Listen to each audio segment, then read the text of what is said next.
Hello बच्चों, स्वागत है आप सभी का हमारे चैनल पढ़ाई हेल्पर पे।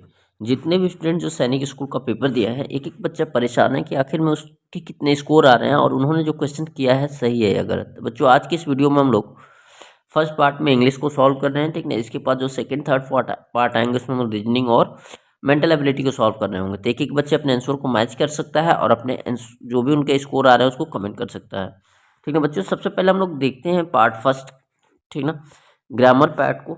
जो पहला बच्चों इन्होंने पूछा है, choose the correct spelling from the given option, ठीक ना। जो पहला दिया है आपका सनेक्शन दिया है, इसकी जो स्पेलिंग होती है बच्चों SANCTION, ठीक ना, ION। तो इसका जो वर्ड होगा सबसे पहले जो होगा SANCTION। ऑप्शन नंबर फर्स्ट बच्चों क्या है, सही है। नेक्स्ट क्वेश्चन नंबर सेकंड देखते हैं बच्चों। इसमें इन्होंने हमसे क्या बोला है, choose the word opposite in meaning of forgiveness. Forgiveness माने बच्चों होता है क्या करना, क्षमा करना किसी को, ठीक ना। लेकिन इसका जो उल्टा होगा बच्चों रिवेंज। रिवेंज का मतलब क्या होता है बच्चों, बदला लेना। तो इसका राइट आंसर क्या हो जाएगा, ऑप्शन नंबर 4। नेक्स्ट क्वेश्चन में बढ़ते हैं बच्चों, क्वेश्चन नंबर थर्ड पे। क्वेश्चन नंबर थर्ड में इन्होंने देखो हमसे क्या पूछा है, बोला है choose the correct article from the given word. He is बच्चों ऑनेस्ट। देखो बच्चों ये क्या है, honest. He is honest. Honest का मतलब समझ सकते हो बच्चों, ईमानदार। तो ऑनेस्ट आ रहा है। अगर हम लोग इसके उच्चारण पे जाते हैं बच्चों तो ये आपका क्या आ रहा है, ऑनेस्ट। तो अब वॉवेल से शुरू हो रहा है, तो वॉवेल से पहले आप सभी को बताया गया कि हम लोग क्या यूज करते हैं बच्चों, क्या यूज करते हैं हम लोग, एन आर्टिकल का यूज करते हैं। क्या यूज करते हैं बच्चों, एन आर्टिकल का यूज करते हैं। तो इसका क्या हो जाएगा, ऑप्शन नंबर बी। चलो बच्चों आगे बढ़ते हैं हम लोग क्वेश्चन नंबर 4 की तरफ। एक मिनट बच्चों, हाँ, क्वेश्चन नंबर 4 को हम लोग सॉल्व करेंगे। क्वेश्चन नंबर 4 में देखो इन्होंने क्या बोला है, क्वेश्चन नंबर 4 में बोला है justify the tense of the following. देखो बच्चों, the sun sets in the west. आप देख रहे हो वर्ब में एस या ईएस लगा है। वर्ब में एस या ईएस बच्चों कब लगता है, प्रेजेंट इंडेफिनिट टेंस में लगता है। तो एक एक बच्चा इसका क्या लगाएगा, ऑप्शन नंबर फर्स्ट। चलो क्वेश्चन नंबर 5 करेंगे हम लोग। बहुत आसान पेपर है आप लोगों का वैसे देखें तो। इसमें बोला है the of this product is good. देखो बच्चों, द किसी पर्टिकुलर एक स्पेसिफिक चीज़ के आगे हम लोग आर्टिकल द का यूज़ करते हैं। और जब हम लोग किसी एक स्पेसिफिक चीज़ की बात हो रही है तो वर्ब तो हम लोग प्लूरल लगा नहीं सकते। हम लोग क्या लगाएंगे बच्चों, the quality of the product is good. Option number first, बिल्कुल सही किया है बच्चे ने। चलो आगे पढ़ते हैं बच्चों। एक हमारे पास पैसेज दिया है, पैसेज जो कि बहुत आसान पैसेज है, ठीक ना, पश्मीना शाल के ऊपर है। बोला है it is believe that the pashmina shawl is an warm as the 6 sweater. ठीक है, 6 स्वेटर के जैसा क्या होता है बच्चों, ये अकेले गर्म होता है। It is very thin yet very warm. ये बहुत पतला होता है लेकिन क्या होता है, बहुत गर्म होता है। The goats from which the soft pashmina wool is collected are found on very high attitude 5000 metres in winter. ठीक है ना, आगे पढ़ते हैं बच्चों। इन विंटर, एक मिनट बच्चों। हम्म, देखो क्या दिया है,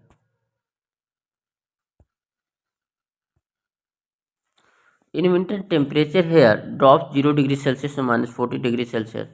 A coat of warm their hair warms on the goat is body which protects it from the extreme cold. The goat shed off their hair in the summer. Summer में वो अपने hair को गिरा देती हैं. This hair is so fine that 6 of these would be thick as on hair yours. ठीक, आगे क्या बोला है, the fine hair cannot be woven on machine and so weavers of Kashmir make these shawls by hand. This is a long and the difficult process. After almost 250 hours of weaving, one plain, ठीक ना, one plain pajama shawl is made. ठीक ना, pashmina shawl is made. Imagine how long it would be take to make a shawl with, आगे पढ़ते हैं बच्चों, shawl with the, क्या दिया है, एक मिनट, ठीक ना, made imagine how shawl will take to make the shawl with embroidery. पहला क्वेश्चन इन्होंने क्या पूछा है बच्चों आपसे, बोला है पहले क्वेश्चन में it believe that the pashmina shawl is as warm as, कितने स्वेटर के बराबर बच्चों, 6 स्वेटर के बराबर। आपने पहले पढ़े थे हम लोग, ठीक ना। आप लोग क्या करना चाहिए था, जब लोग आप लोग पैसेज पढ़ो बच्चों, तो उसको क्या करना चाहिए, अंडरलाइन कर लेना चाहिए जो ऐसे वर्ड्स हैं जिसका ऐसा लगता है कि क्वेश्चन पूछ सकता है। कितना हो जाएगा बच्चों, 6 sweater. Choose the correct statement, the goat shed of their hair, in summer में गिरा देती हैं, पढ़ा था हम लोगों ने। आगे पढ़ते हैं बच्चों, क्वेश्चन नंबर 8 देखते हैं। चलो ऊपर है इधर कहीं, चलो यहाँ पे है बच्चों, after almost of weaving one plain pashmina shawl, कितना बच्चों लगता है टाइम, 250 आवर लगता है। ठीक ना, आगे बढ़ते हैं क्वेश्चन नंबर 9 की तरफ। इसमें क्या दिया है बच्चों, इन्होंने हमसे क्या पूछा है, a coat of warms hair grow on goat's body which protect it from the extreme cold. तो यहाँ पे बोला identify the part hair. Hair बच्चों, हेयर क्या है, नाउन है आपका, यहाँ पे क्या है, नाउन है। ऑप्शन नंबर सेकंड बिल्कुल करेक्ट है। चलो आगे बढ़ते हैं बच्चों क्वेश्चन नंबर 10 पे। इसमें इन्होंने बहुत ही आसान एक वर्ड पूछा है, ठीक क्या बताना है अपोजिट, तो क्या हो जाएगा बच्चों, थिन हो जाएगा। ठीक, तो हम लोग 10 क्वेश्चन कर चुके हैं। क्वेश्चन नंबर 11 पे चलेंगे हम लोग। क्वेश्चन नंबर 11 में देखो हमसे क्या पूछा है। चलो क्वेश्चन नंबर 11 करेंगे हम लोग, बहुत ही आसान क्वेश्चन है। क्वेश्चन नंबर 11 बोला है आइडेंटिफाई द एडजेक्टिव। एडजेक्टिव का मतलब क्या होता है बच्चों, जो चीज़ें नाउन और प्रोनाउन की विशेषता बताती है। तो जैसे लोग अगर बिल्डिंग को बोलेंगे तो बोलेंगे बिल्डिंग इज वेरी हाई, ठीक ना, या that monument is very high, कि वो इमारत बहुत ऊंची है। तो बच्चों यहाँ पे जो हाई वर्ड है ना, किसी नाउन या प्रोनाउन की विशेषता बताएगा, तो यहाँ पे एडजेक्टिव क्या हो जाएगा, हाई। चलो आगे हम लोग करेंगे बच्चों क्वेश्चन नंबर 12। हाँ, question fill in the blanks with correct degree of comparison. देखो बच्चों, ये डिग्री ऑफ कंपैरिजन आपको मैं पढ़ाते समय बताया था कि 3 टाइप की डिग्री की होती है, पॉजिटिव, सुपरलेटिव, ठीक ना। तो इसमें जो बच्चों I have money in the pocket, तो आई हैव बच्चों मोर मनी, हम लोग क्या लगाएंगे इसका, ऑप्शन नंबर 2, ठीक ना। आगे हम लोग बढ़ते हैं बच्चों क्वेश्चन नंबर 13 पे। Choose the word that is opposite of real. Real का मतलब बच्चों होता है वास्तविक, और वास्तविक का अपोजिट सारे बच्चे बता सकते हैं, काल्पनिक यानी इमेजिनरी। चलो ठीक है, आगे बढ़ते हैं हम लोग क्वेश्चन नंबर 14 करेंगे प्यारे बच्चों। देखो रिसीव, कितना सिंपल सा वर्ड दिया है, एक एक बच्चे को पता है कि स्पेलिंग क्या होती है बच्चों, RECEIVE, यही होती है। तो RECEIVE, option number first is correct answer. आगे बढ़ते हैं बच्चों क्वेश्चन नंबर 15 पे। पेपर बच्चों आप लोगों का बहुत ही अच्छा आया है। Choose the correct option of improve sentence and replace it underline. बोला है डिड देयर बस, THE है, देयर मैंने बच्चों वहाँ होता है, यहाँ पे देयर का मतलब उनका, किसी की बस से संबंधित है, उनकी बस टाइम से आ गई। यहाँ पे बच्चों हम लोग क्या लगाएंगे, देयर, THEIR। चलो ये बच्चे ने सही लगाया है। चलो क्वेश्चन नंबर 16 चलते हैं बच्चों। Choose the correct option in improve the sentence. Correct option बच्चों क्या हो जाएगा यहाँ पे हमारा, ठीक ना। राम लेफ्ट द, देखो बच्चों यहाँ पे 2 सेंटेंस है, Ram left the house before Shyam got. यहाँ शाम के आने से पहले राम घर छोड़ चुका था या राम जा चुका था। तो सबसे पहले यहाँ पे बच्चों हम लोग क्या करते हैं, ऐसे सेंटेंस कभी भी होता है तो पता है, बाद वाले सेंटेंस को पास्ट इंडेफिनिट में, ऐसे वाले पहले वाले सेंटेंस को पास्ट परफेक्ट में बनाते हैं। पास्ट परफेक्ट की पहचान होती है had plus verb third form. Had plus verb third form किस में है बच्चों, ऑप्शन नंबर 3 में। तो इसका राइट आंसर ऑप्शन नंबर 3। आगे बढ़ते हैं बच्चों क्वेश्चन नंबर 17। बहुत आसान क्वेश्चन, एक एक बच्चा कर सकता है। 1 मिनट बच्चों, 1 मिनट, हम लोग 17 नंबर क्वेश्चन पे हैं। हाँ देखो बच्चों, क्वेश्चन नंबर जो 17 है, इसमें fill in the blanks with the suitable question tag. देखो बच्चों, इसमें बोला है I need not ask him, मुझे उससे पूछने की ज़रूरत नहीं है। तो क्या मुझसे उससे पूछने की ज़रूरत है, नीड आई, क्या लगाएंगे बच्चों, नीड आई, ऑप्शन नंबर 4 बिल्कुल सही है। चलो बच्चों आगे बढ़ते हैं क्वेश्चन नंबर 18 पे। क्वेश्चन नंबर 18 हम लोग सॉल्व करेंगे, एक एक बच्चा सही जवाब देगा। हाँ, क्वेश्चन नंबर 18 देखो बच्चों, क्वेश्चन नंबर 18 बहुत आसान है। बोला है ट्रेन सडनली, ट्रेन क्या हुई, रुकी। तो रुकी के लिए हम लोग बच्चे स्टॉप, ठीक है। तो क्या बच्चा लगाएंगे बच्चों, स्टॉप लगाएंगे, ऑप्शन नंबर 2।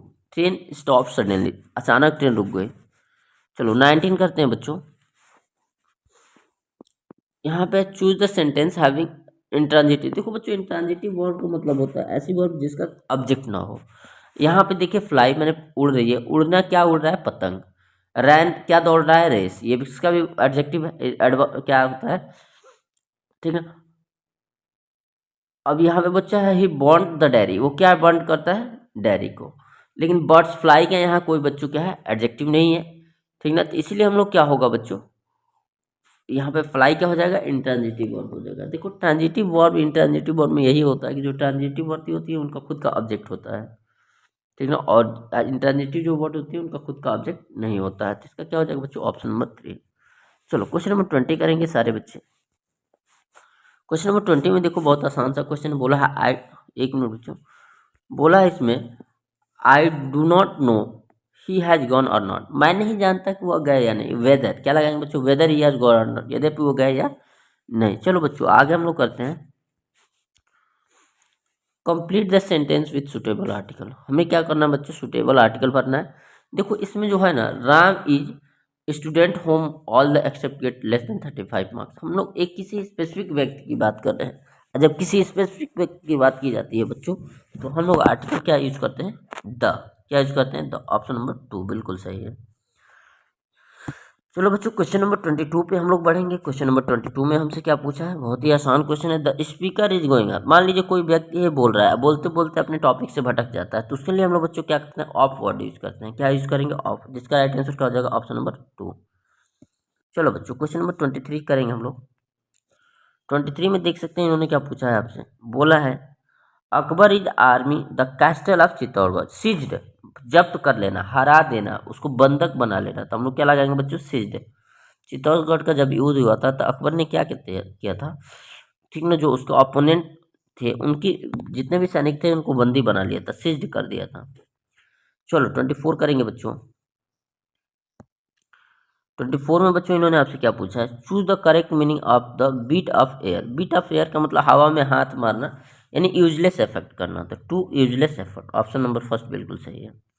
25 देखेंगे बच्चों, थ्रीट का मतलब बच्चों क्या होता है, थ्रेट का मतलब होता है, मान लेते हैं कोई क्या है बच्चों बहुत परेशानी में है, धमकी दे रहा है, कोई धमका रहा है, ठीक ना, डरा रहा है, तो उसे हम लोग थ्रेट कहते हैं। तो इसका उल्टा क्या हो जाएगा बच्चों, सेफ्टी, ऑप्शन नंबर 3, ठीक ना। तो हमने आपके इंग्लिश के 25 क्वेश्चन कर लिए, सारे बच्चे अपना स्कोर वीडियो कमेंट बॉक्स में करेंगे, ठीक ना बच्चों। हम नेक्स्ट पार्ट में इसका जनरल नॉलेज और आपका क्या करने होंगे, जो मेंटल एबिलिटी करेंगे, और जो मैथ्स का पार्ट होगा बच्चों, मैं अभी बाहर हूँ, जैसे मैं आपको बताया हूँ, जैसे मैं घर पहुँचेंगे तो आपको मैथ्स को पार्ट कराएंगे।